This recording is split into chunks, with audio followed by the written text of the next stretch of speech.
오늘 우리에게 주시는 하나님의 말씀 보도록 하겠습니다. 구약 성경 이사야 43장 1절로 7절까지 말씀입니다. 제가 가지고 있는 구약 성경 1019면에 있는 이사야 43장 1절로 7절까지의 말씀, 저와 여러분들이 한 절씩 교독드리도록 하겠습니다. 이사야 43장 1절부터 말씀입니다. 야곱아, 너를 창조하신 여호와께서 지금 말씀하시느니라. 이스라엘아, 너를 지으신 이가 말씀하시느니라. 너는 두려워하지 말라. 내가 너를 구속하였고 내가 너를 지명하여 불렀나니 너는 내 것이라.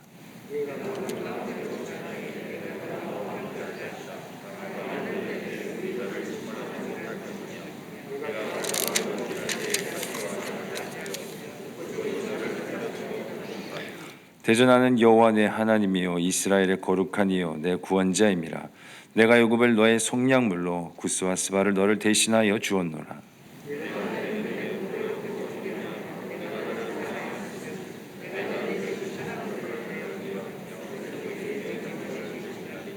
두려워하지 말라. 내가 너와 함께하여 내 자손을 동쪽에서부터 오게 하며 서쪽에서부터 너를 모을 것이며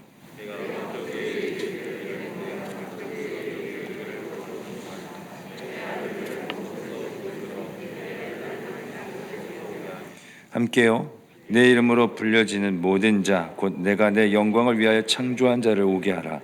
그를 내가 지었고 그를 내가 만들었느니라. 아멘. 하나님의 말씀입니다. 여호와께서 지금 말씀하시니라라는 제목으로 하나님의 말씀을 증거하고자 합니다. 여러분, 고난에 대해서 여러분 어떤 생각과 또 어떤 질문을 가지고 계십니까? 아마 다들 많은 우리가 고난을 당해 본 기억이 있기 때문에 아마 개인적으로 고난에 대한 자기 나름대로의 어떤 해석과 어떤 자기 나름대로의 질문들이 참 많이 있을 것이다라는 생각을 하게 됩니다. 그 중에는 우리가 해답을 찾는 경우도 있고 혹은 계속해서 해답을 찾지 못하는 그런 경우도 참 많이 있습니다. 그러나 여러분, 아무리 우리가 노력을 해도 참 그 이유와 해답을 찾기 어려운 것이 어떻게 보면 우리 인생에 있어서 이 고난이라는 주제가 아닌가라는 생각을 해봅니다. 다른 것들은 우리가 어떻게 보면 어떤 책을 통해서 혹은 삶의 어떤 살아간 어떤 나의 경험을 통해서 그런 해답을 찾기도 해결책을 찾기도 하지만 이상하게도 이 고난의 문제 앞에서는 우리가 계속 퀘스천 마크 외에는 사실 찾을 길이 없고 그에 대한 해답과 어떤 내 마음을 시원하게 해줄 그 뭔가를 참 찾기가 어려운 것이 이 고난이라는 이 주제가 아닌가라는 생각을 하게 되는 것입니다. 사실 이러한 고민은 우리만 하고 있었던 것은 아닙니다. 동서고금을 막론하고 세계의 다양한 나라에서 또 다양한 인종과 종교와 문화권에서 이 인생에 닥친 고난을 어떻게 받아들여야 할지, 이것을 어떻게 이해하고 또 어떻게 이것을 대처하고 어떻게 이겨나가야 할 것인가를 수많은 사람들이 연구하고 고민했다라고 하는 것입니다. 그러나 문제는 그 어디에도 우리의 마음에 흡족한 또 혹은 우리의 어떤 경우에 딱 맞는 그러한 해답을 찾기란 참 어려운 것 같습니다. 여러분, 그렇다면 우리 신앙인들은 이 고난의 문제를 어떻게 풀어가고 어떻게 해결해야 할까요? 방금도 말씀드렸듯이 세상에는 이 고난에 대해서 연구했던 수많은 방대한 자료들이 넘쳐나고 있습니다. 그 중에는 우리가 읽고 있는 이 성경도 여기에 포함되고 있습니다. 우리가 읽고 있는 성경은 하나님의 구원의 역사를 기록한 책이죠. 우리를 향한 하나님의 사랑이 담긴 그러한 책입니다. 하지만 여러분, 이 성경을 잘 읽어보시면 알겠지만 여기에는 인간의 고난과 그 인간의 고뇌에 대한 내용이 참 많이 기록되어 있다는 것을 우리가 확인할 수 있습니다. 창세기에 보시면 인간의 고난은 하나님의 말씀에 불순종한 것으로부터 시작되었다고 말씀합니다. 하나님의 말씀에 불순종한 사람들이 겪는 고난의 내용들이 있고 혹은 하나님을 잘 믿는 믿음의 사람들이 겪는 그런 고난의 내용도 이 창세기에 기록하고 있죠. 출애굽기에 보면 이스라엘 백성들이 400년 동안 애굽에서 종으로 살아가는 그 고난의 현장의 모습들을 생생하게 보여주고 있습니다. 400년이 지난 후에 그들이 하나님의 은혜로 말미암아 자유의 몸이 되었습니다. 하지만 그들이 가나안까지 들어가기까지 그들의 삶은 쉽지 않았습니다. 그 광야에서의 매일매일의 삶이 어떻게 보면 고난의 연속이었다라고 하는 것이죠. 또한 구약의 지혜서라고 하는 이 시편과 또 욥기와 전도서를 보시면 이 인간의 고난의 문제를 상당히 많이 다루고 있다라는 걸 볼 수 있습니다. 특별히 시편에 보시면 인생에 닥친 그 시련에 대해서 기도하는 모습을 볼 수가 있고, 또 고통에 대해서 막 호소하는, 하나님 이 고통을 어찌하면 좋습니까? 하나님 도와주십시오라고 하는 막 호소하는 그러한 기도가 있고, 혹은 부당한 일에 대해서 부르짖는 그런 기도의 모습도 찾아볼 수 있습니다. 또한 욥기에는 우리가 잘 알듯이 욥의 그 인생에 처절하게 당했던 그 고난의 내용들을 너무나도 자세하게 기록하고 있는 것을 보게 됩니다. 여러분, 이것뿐만이 아닙니다. 예레미야나 하박국 같은 이 예언서에도 보시면 악한 자들에게 그 당하고 있는 그 부당한 고난에 대해서 하나님 앞에 호소하는 그런 내용들을 찾아보게 됩니다. 신약으로 넘어오면 사도행전이나 히브리서나 이 베드로 서신이 바로 대표적이라고 할 수 있습니다. 거기에 보면 복음을 전하면서 당하는 여러 가지 고난의 스토리가 있습니다. 또한 초대교회 성도들이 자신의 믿음을 지키기 위해서 받았던 그 박해와 핍박에 대한 내용들이 참 많이 기록되고 있습니다. 여러분, 이처럼 고난이라는 이 주제는 이 성경에서뿐만 아니라 어떤 시대와 나라와 문화와 종교를 막론하고 다양하게 다루었고, 지금도 인간이 당하는 그런 고난에 대한 의미와 이 대처법에 대해서 끊임없이 연구하고 관심을 가지고 있다라고 하는 겁니다. 그러나 여러분, 중요한 것은 이러한 인간의 엄청난 노력에도 불구하고 이 고난을 어떻게 대비하며 이 고난을 어떻게 해석하고 받아들여야 하는가에 대해서는 여전히 의문을 갖게 된다라고 하는 겁니다. 그러다 보니 이 고난에 대해서 모두가 다 공통적으로 하는 얘기가 있습니다. 뭔지 아십니까? 바로 고난에는 다 의미가 있다라고 하는 것이죠. 고난에는 분명히 당신에게 주는 메시지가 있다라고 하는 것입니다. 여러분, 만약 모든 사람들이 이 고난이 주는 진정한 이 메시지를 잘 알고 그것을 잘 이해하고 발견하고 받아들였다면, 나에게 다시 찾아오는 그 고난에 우리가 어떻게 보면 당당하게 다시 맞설 수도 있을 것입니다. 그러나 다시 고난을 겪는 사람들에게 여러분, 이러한 내용은 이미 내가 알고 있고 수도 없이 들어온 그런 상식에 불과한 것이지, 이것이 실제로 나에게 큰 위로가 되고 그것이 나에게 큰 힘이 되지는 않는 것이죠. 여러분, 우리는 지난 2년 동안 이 코로나 바이러스로 인해서 많은 고난의 시간들을 우리가 겪고 있습니다. 이러한 사태가 언제 끝날지 모르는 이러한 암담한 상황에서 우리는 다시 이 고난의 주제를 우리가 생각하게 됩니다. 그렇다면 여러분, 고난의 터널을 지나는 이 믿음의 사람들에게 필요한 내용은 무엇일까요? 그리고 그것을 통해서 우리에게 주시는 신앙의 도전은 무엇일까요? 오늘 우리가 읽은 이 본문을 통해서 우리가 함께 그 내용을 살펴보고자 합니다. 자, 오늘 우리가 함께 읽은 이 본문 1절을 우리 화면에 띄워주시면 이 본문 1절을 같이 한번 읽겠습니다. 본문 1절입니다. 시작. 야곱아, 너를 창조하신 여호와께서 지금 말씀하시느니라. 이스라엘아, 너를 지으신 이가 말씀하시느니라. 너는 두려워하지 말라. 내가 너를 구속하였고 내가 너를 지명하여 불렀나니 너는 내 것이라. 오늘 본문은 바벨론 포로로 잡혀가게 될 이스라엘 백성들의 그 미래의 모습을 보면서 그것을 위해서 예언한 그런 말씀이라고 보시면 됩니다. 자, 이 구절에서 반복되는 중요한 내용이 있는데요. 여러분 찾으셨습니까? 그것은 바로 하나님께서 지금 말씀하시느니라 라고 하는 것입니다. 여러분, 하나님은 말씀으로 세상을 창조하셨습니다. 그분의 말씀에는 생명이 있고 활력이 있고 힘이 있습니다.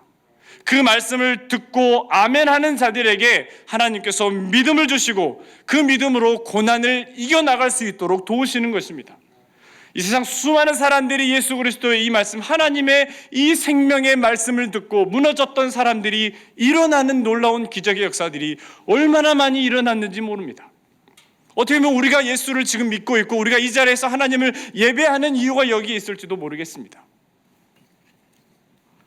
지금 이스라엘 백성들은 그들의 죄악으로 말미암아 하나님의 심판을 받고 있는 그런 상황이었습니다. 아직은 그들이 완전히 멸망하지는 않았지만 끊임없이 주변 강대국들에 의해서 공격을 당하고 자신의 소중한 재산과 가족들을 빼앗기는 그런 고난의 시간을 그들이 지금 보내고 있었다라고 하는 겁니다. 이 정도 고난을 당했으면 우리는 참 성경을 읽을 때 그런 생각을 갖게 되죠. 아니, 이 정도 하나님께서 그들을 매로 치시고 그렇게 혼냈으면 이제는 좀 돌아올 때가 되지 않았나 싶을 정도로 답답할 때가 있습니다. 하지만 여전히 이스라엘 백성들은 하나님의 심판을 받고 하나님의 매를 맞으면서도 하나님께로 돌아올 생각을 하지 않았던 것이죠. 그런데 중요한 것은 하나님은 저들을 그러한 하나님의 심판과 하나님의 그 고난의 자리에 그냥 두지 않으시고 오늘 말씀처럼 저들에게 하나님의 위로의 메시지를 지금 그들에게 전하고 있다라고 하는 것입니다. 이것을 볼 때에 여러분, 하나님은 우리의 죄를 정죄하시고 우리를 단순히 그저 심판하시는 분이 아니라 그 심판 가운데서도 우리를 생각하시며 우리를 사랑하시며 우리를 돌아오기를 기다리시며 우리를 위로해 주시는 분이라는 것을 우리는 이 말씀을 통해서 확인하게 되는 것입니다. 그렇다면 오늘 본문의 하나님은 어떤 말씀으로 우리에게 위로하고 계십니까? 너는 두려워하지 말라라고 말씀하십니다. 그 이유가 뭐예요? 내가 너를 구속하였고 내가 너를 지명하여 불렀나니 너는 내 것이라라고 말씀합니다. 여러분, 우리는 하나님의 것입니다. 우리 인생의 주인은 하나님이십니다. 이것을 바꾸어 말하면 우리는 하나님의 은혜가 아니면 살아갈 수 없는 존재다라는 것입니다. 내가 지금 이 자리에 있을 수 있는 것, 내가 지금 가지고 있는 이 모든 것, 또 그리고 내가 이루어 놓은 모든 것들이 하나님의 은혜가 아니면 설명할 방법이 없다라고 하는 것입니다. 그래서 하나님의 은혜를 아는 자들은 여러분 어떻습니까? 어떠한 고난이 닥쳐온다 하더라도 그것으로 인해서 두려워하지 않게 된다라고 오늘 성경은 우리에게 말씀하고 있는 것이죠. 그런 의미에서 오늘 본문에서는 고난이 와도 두려워하지 않게 되는 그 두 가지의 비결을 우리에게 말씀하고 있습니다. 그 중에 먼저 첫 번째 것은 무엇이냐? 바로 하나님께서 고난 가운데 나와 함께 하시겠다는 하나님의 약속이 있기 때문입니다. 자, 2절, 본문 2절을 보시면 이렇게 되어 있습니다. 내가 물 가운데로 지날 때에 내가 너와 함께 할 것이라. 강을 건널 때에 물이 너를 침몰하지 못할 것이며 내가 불 가운데 지날 때에도 타지도 아니할 것이요 불꽃이 너를 사르지도 못하리니 라고 했습니다. 자, 이 구절에서 물과 이 불이라는 것은 인간이 당할 수 있는 아주 최악의 고난을 상징하는 것입니다. 중요한 것은 하나님께서 그 고난의 현장 가운데 어떻게 하시겠다고요? 우리와 함께 하시겠다라고 하는 겁니다. 시편 23편에 보시면 뭐라고 그랬습니까? 내가 사망의 음침한 골짜기로 다닐지라도 해를 두려워하지 않을 것은 주께서 나와 함께 하심이라 라고 했습니다. 여러분, 하나님의 자녀로 살아가는 것은 은혜이고 우리 모두에게 엄청난 하나님의 축복입니다. 그러나 그렇다고 해서 우리의 삶에 여러분 늘 좋은 일만 있는 것이 아닙니다. 늘 평안한 일만 있는 것이 아닙니다. 우리가 예수를 믿고 여러분 늘 우리에게 좋은 일만 생겼습니까? 우리가 하나님을 믿고 그 신앙을 우리가 굳게 지키면서 살아올 지금까지 여러분 우리에게 늘 평안함만 있었습니까? 그렇지 않았다라고 하는 것이죠. 여러분, 우리도 세상 사람들과 똑같은 그런 고난과 시련을 우리도 똑같이 경험하고 있는 거 아닙니까? 그리고 성경 어디를 봐도 여러분 이러한 고난과 시련을 면해 주겠다라고 하는 그런 약속은 없습니다. 다시 말해 하나님은 우리에게 어떤 시련을 겪게 해주지 않겠다는 그런 약속을 하고 계시지 않는다라고 하는 것이죠. 하나님의 약속은 다른 것이 아니라 그 고난의 현장에, 그 힘들고 어려운 삶의 현장에서 우리와 함께 하시겠다라고 하는 겁니다. 내가 그 고난의 현장에서 내가 너와 함께 울 것이다. 네가 함께 즐거워할 때 내가 너와 함께 즐거워할 것이다 라고 이렇게 우리에게 말씀하고 있는 것이죠. 여러분, 우리가 잘 아는 요셉의 이야기를 한번 보시면, 여러분, 요셉의 인생은 바로 고난 그 자체였다라고 할 수 있습니다. 형들에게 미움을 당하고 그가 애굽으로 종으로 팔려 나가고 말았죠. 하지만 창세기 39장에 보면 여러분 자주 나오는 내용이 있습니다. 그것은 바로 뭐냐면 하나님께서 요셉과 함께 하셨다라고 하는 것입니다. 여러분, 이 성경의 내용을 잘 유심히 보시면 하나님은 요셉이 당하게 될 그러한 여러 가지 고난을 없애주시거나 고난을 당하지 않도록 하게 하신 것이 아닙니다. 하나님은 고난의 현장에서 그 요셉과 함께 하셨다라는 사실을 우리는 확인하셔야 하는 것이죠. 요셉이 고난의 현장에서 그렇게 좌절하지 않고 그 시간을 버틸 수 있었던 것은 하나님이 지금도 말씀하시고 나와 함께 하신다라는 것을 그가 굳게 믿고 확신했기 때문인 것이죠. 여러분, 오늘 본문 이사야 43장의 내용이 그대로 실현되고 있는 그런 성경의 이야기가 있습니다. 그것은 바로 다니엘과 그의 3명의 친구들의 이야기입니다. 다니엘서 3장에 보면 어느 날 왕이 금으로 된 신상을 아주 크게 전국에 있는 사람들이 다 볼 수 있을 정도로 엄청나게 크게 만들어서 이제 그 낙성식을 위해서 전국에 있는 그 관료들을 다 초청해서 엄청나게 거대하게 낙성식을 치릅니다. 그러면서 악기 소리를 들려주면서 이 악기 소리가 울려 퍼질 때 모두가 다 일제히 그 위에 그 신상에게 절을 해라라고 할 때, 음악 소리가 막 울려 퍼질 때 거기에 모인 수많은 사람들이 다 그 앞에 절을 하였습니다. 그런데 당시 관료직에 있었던 이 유다의 이 다니엘의 이 3명의 친구들은 이것을 거부하고 있었던 것이죠.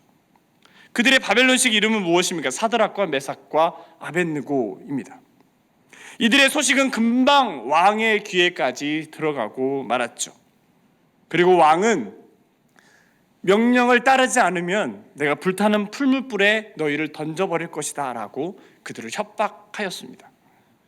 그때 왕이 그들에게 했던 말이 있습니다. 다니엘서 3장 15절 끝에 보면 이렇게 됩니다. 너를 맹렬히 타는 풀무불 가운데 던져 넣을 것이니 능히 너희를 내 손에서 건져낼 신이 누구이겠느냐라고 그들에게 이렇게 왕이 이야기했던 거죠.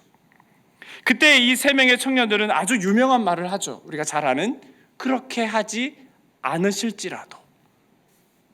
사실 여러분, 그들이 했던 이 말에는 좀 오류가 있습니다. 왜냐하면 하나님을 그들이 그토록 신뢰했다고 한다면 그들이 어째서 구원받을 그런 가능성과 그들이 구원받지 않을 그런 가능성까지도 그들이 인정하고 있었냐라는 것입니다. 하지만 여러분, 우리가 이들의 신앙을 높이 평가하는 그런 이유가 있습니다.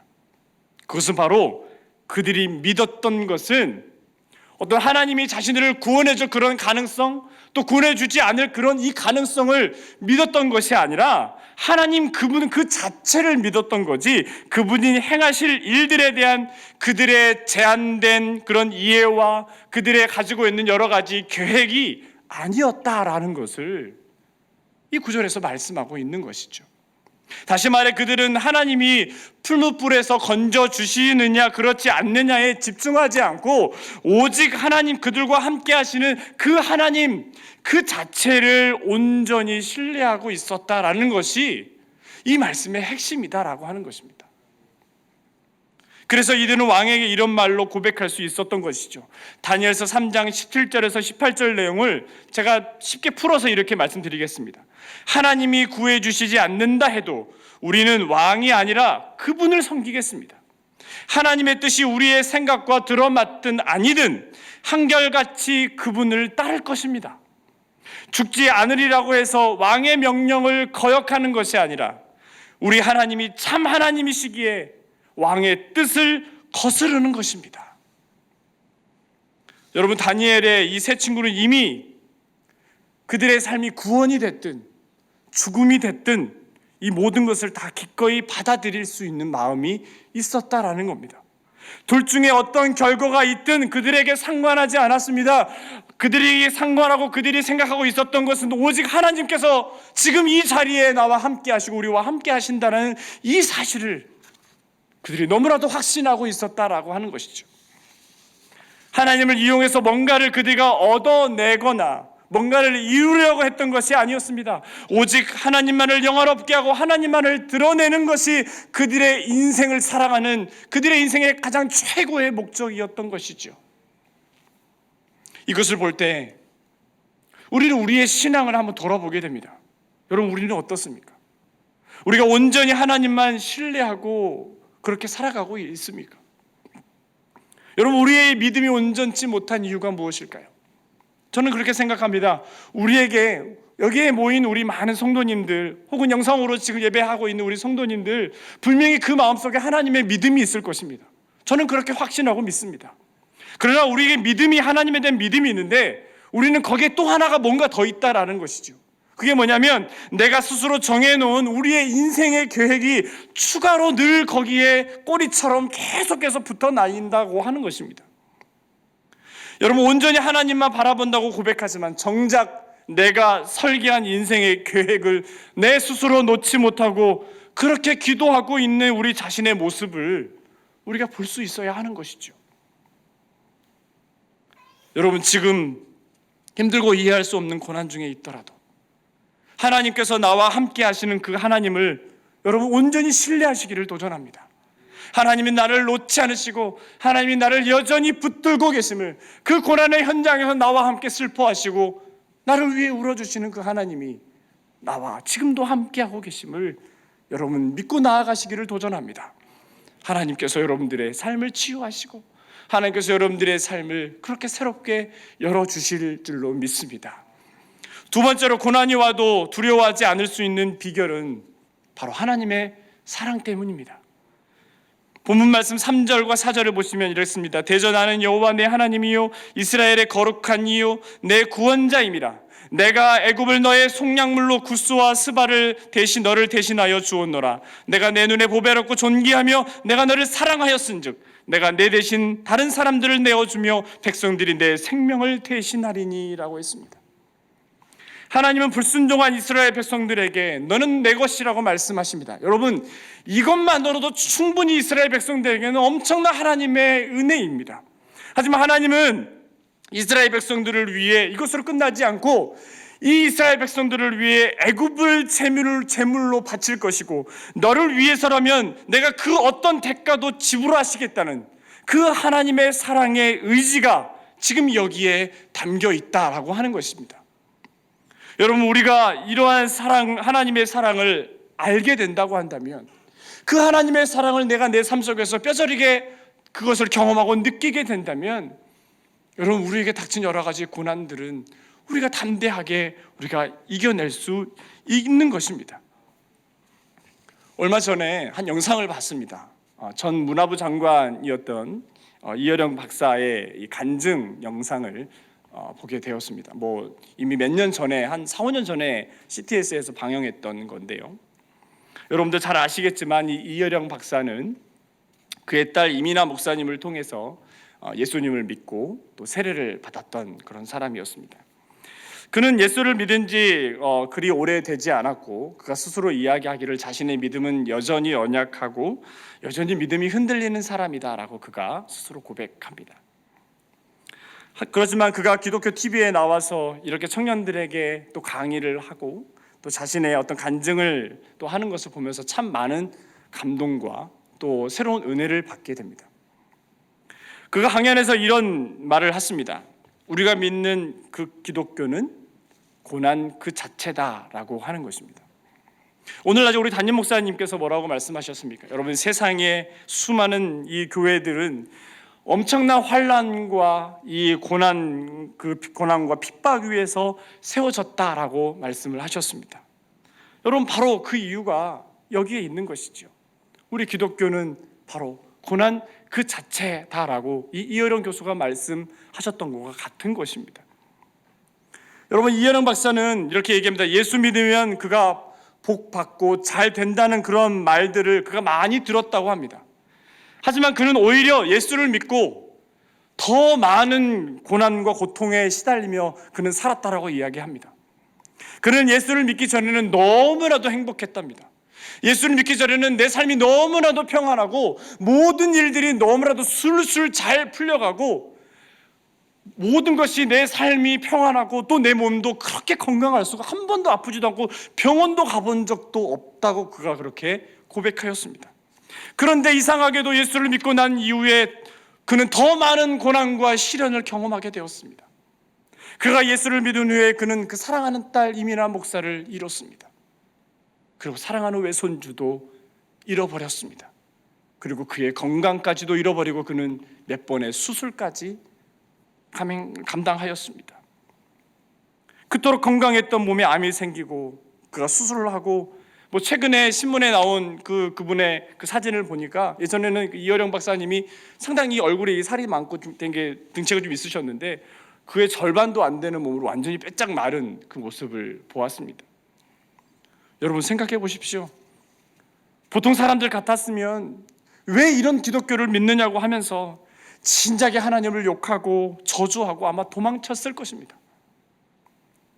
그런데 여러분, 왜 그는 이렇게 예수님을 이 TV에서 나와서까지 많은 청년들에게, 많은 사람들에게 그렇게 예수를 전하고 싶어 했던 것일까요? 여러분은 왜 지금 이 예배의 자리에 있고 왜 하나님을 경배하며 왜 찬양하고 있습니까? 여러분, 그것은 하나님의 사랑 때문입니다. 그 하나님의 사랑을 그 우리 중심에 깨달았기 때문에, 예수를 믿은 후에 비록 자신의 인생에 이해할 수 없는 그런 시련과 상실과 고통을 경험했지만 자신이 경험한 그 고통이 예수님의 사랑이었음을 알게 되었고, 그 사랑이 나를 여기에 있게 했다고 그는 고백하고 있는 것을 확인하게 되는 겁니다. 그런 의미에서 오늘 본문의 말씀은 고난 가운데 있는 우리를 향한 하나님의 세레나데이라고 그렇게 생각할 수 있습니다. 여러분, 하나님의 사랑이 나를 시험하기도 합니다. 그 시험이 너무 자주 있어서 괴롭고 힘듭니다. 때로는 하나님께서 나를 고통의 자리로 인도하시는 것을 우리는 많이 경험하게 됩니다. 하지만 사실은 여러분, 그 하나님의 사랑이 그 고난의 현장에서 우리를 지켜주고 있다는 사실을 우리는 확인하셔야 하는 겁니다.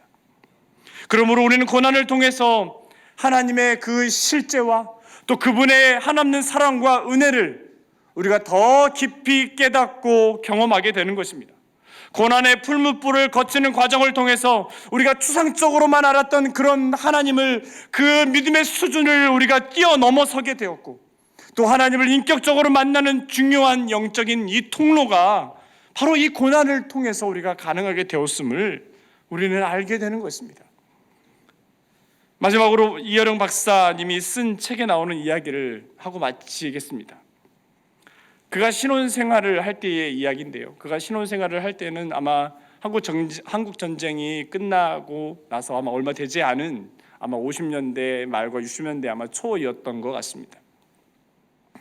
그 무렵에 이제 결혼을 하고 신혼생활을 시작했습니다. 아주 단칸방에서 아주 힘들게 하루하루를 보냈다고 합니다. 그리고 그의 겨울은 유난히도 추웠다라고 이야기합니다. 당시에 얼마나 추웠던지 연탄불이 이제 어떻게 관리를 못해서 연탄불이 밤새 꺼지게 되면, 이분이 이제 글을 쓰는 분이기 때문에 그 당시에 이제 잉크를 쓰지 않습니까? 그 잉크를 놔두면 잉크가 아주 딱딱하게 얼어버린다고 합니다. 저는 이제 그 책에서 처음 이렇게 봤는데 잉크가 얼면 다시 못 쓴대요. 그게 색깔이 다르게 나와서 쓸 수가 없이 다 그대로 버려야 한다라고 합니다.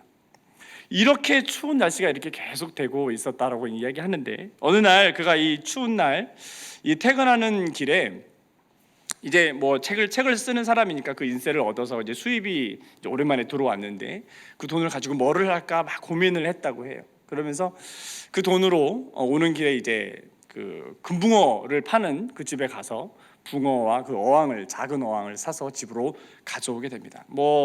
신혼 새방 이 단칸방에 놓아둘 것도 없고 있는 것도 없으니까 이거라도 하나 놓자라고 하는 마음에서 그냥 이렇게 사 와서 놓았다고 합니다. 이제 사 와서 늘 보니까 신기하기도 하고 귀엽기도 하고 해서 그 세 마리에게 다 이름도 막 붙여주기도 하고, 뭐 책에 보니까 되게 어려운 이름들이더라고. 생각하기도 싫은데 되게 어려운 이름, 뭐 기억도 못하는. 근데 그 이름을 붙여놓고 막 누구야 부르면서 이뻐하고 막 먹이도 주고 이랬습니다. 근데 여러분, 저도 이제 금붕어를 또 잠깐 키워봤었는데, 이 금붕어는 수돗물을 그냥 줘도 너무나도 잘 사는 동물이라고 제가 이렇게 생각이 됩니다. 뭐 잘 죽지 않더라고요. 어떻게 특별히 관리를 안 해줘도 그냥 수돗물만 줘도 충분히 잘 사는 아주 생명력이 강한 이 동물이 이 금붕어라고 생각을 합니다. 그런데 이 금붕어가 아무리 생명력이 강한다 해도 이 추위에는 금붕어도 약했던 것 같습니다. 이 잉크가 얼었던 그날 아침에 일어나 봤더니 그 어항이 다 얼어 있더랍니다. 물론 이 물속에 있던 이 금붕어들은 눈을 동그랗게 뜬 채로 그대로 화석이 되어 버렸습니다. 여러분, 금붕어 잘 아시죠? 눈만 크잖아요. 그 눈 보면 얼마나 이렇게 어떻게 보면 때로는 징그럽습니다. 되게 놀라기도 하고 요놈이 살아있나 죽어있나 싶을 정도로 다 얼어버렸는데 얘네들도 다 그대로 얼어버린 거예요. 그것을 보는 순간 얘네들을 살려야겠다는 생각이 들었답니다. 그래서 주전자에다가 물을 넣고 끓이기 시작했습니다. 그리고 그 물을 끓여가지고 확 부으면 안 되니까 조심스럽게 천천히 그 어항에 그 주전자의 물을 붓기 시작합니다. 여러분, 어떻게 됐을까요? 제가 죽었다면 이런 얘기를 꺼내지도 않았겠죠. 그가 따뜻한 물을 서서히 붓기 시작하자 얼음이 천천히 녹기 시작합니다. 그리고 얼마 지나지 않아서 이 금붕어의 지느러미가 조금씩 움직이기 시작합니다. 그러더니 이 물이 다 녹으니까 금붕어가 다시 헤엄치기 시작하더랍니다. 예전에 어떤 동영상에서 그걸 봤어요. 어떤 그 양어장에서 키우는 그 광어 같은 건데, 이 광어를 멀리 이렇게 이동하면 얘네들이 이제 스트레스도 받고 아무래도 횟감이 좋지 않으니까 급속 냉동을 시켜가지고 기절을 시키는 거래요. 그래서 나중에 여름 얘네들을 그 이제 횟집에 가져가서 다시 녹이면 얘네들이 막 살아나요. 되게 실제로 있는 이야기가 이 50년 전에도 있었다라고 하는 것이죠. 저는 이것을 보면서 참 이상한 이야기가 됐습니다만은 주님이 하셨던 이 말씀이 생각났습니다. 마태복음 6장 26절에서 30절에 보면 공중의 새를 보라, 심지도 않고 거두지도 않고 창고에 모아들이지도 아니하되 너희 하늘 아버지께서 기르시나니 너희는 이것들보다 귀하지 아니하냐. 오늘 있다가 내일 아궁이에 던져지는 들풀도 하나님이 이렇게 입히시거든 하물며 너희일까 보냐. 여러분, 공중에 나는 새들도, 들에 있는 저 풀도, 어항 속에 있는 이 금붕어도 하나님께서 이렇게 기르시고 하나님께서 이렇게 살리시는데, 하물며 하나님께서 사랑으로 창조하신 우리 인간을, 하나님의 그 귀한 자녀인 나를 하나님께서 그냥 두시겠냐라는 겁니다. 지금 여러분의 삶에 말할 수 없는 고난으로 힘든 분들이 분명히 있을 것입니다. 나를 창조하신 하나님께서 오늘 또 지금 말씀하십니다. 너는 두려워하지 말라. 내가 너를 지명하여 불렀나니 너는 내 것이라. 내가 물 가운데로 지날 때, 네가 불 가운데로 지날 때 내가 너와 함께 할 것이다. 그 물이 너를 침몰하지 못하게 할 것이며 그 물이 너를 타지도 않게 내가 너를 보호해 주리라. 내가 너를 보배롭고 존귀하며 내가 너를 사랑한다라고 우리 주님께서 지금 우리에게 말씀하고 있다고 하는 것입니다. 지금 우리의 삶에 말씀하시는 그 하나님의 말씀에 여러분, 사랑이 있고 생명이 있어서 그 말씀이 우리를 살리고 우리를 치유하고 우리를 새롭게 하고 이 코로나 상황으로 인해서 꽁꽁 얼어 있었던 우리의 마음을 녹이고 위로하시는, 그리고 다시 움직이게 한다는 이 사실을 이 오늘 말씀을 통해서 깨닫게 되는 놀라운 은혜가 저 여러분들의 삶에 가득히 임하게 되시기를 소망합니다.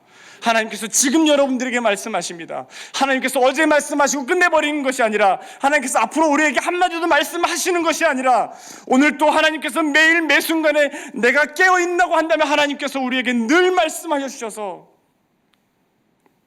우리를 위로하시고 우리를 다시 한번 살리시겠다라고 하시는, 내가 너와 함께하겠다, 내가 너를 사랑한다라고 하는 하나님의 말씀을 우리가 늘 듣고 그 말씀을 통해서 우리의 삶을 힘들고 어렵지만 괴롭지만 한 걸음 한 걸음 나아가기 너무 힘들고 어렵지만 우리가 믿음으로 위로를 받고 그것을 말하면 새 힘을 얻어서 힘들고 어려운 우리의 삶을 잘 극복하고 승리하며 이겨나가며 나가시는 저와 여러분들의 삶이 되기를 간절히 소망합니다.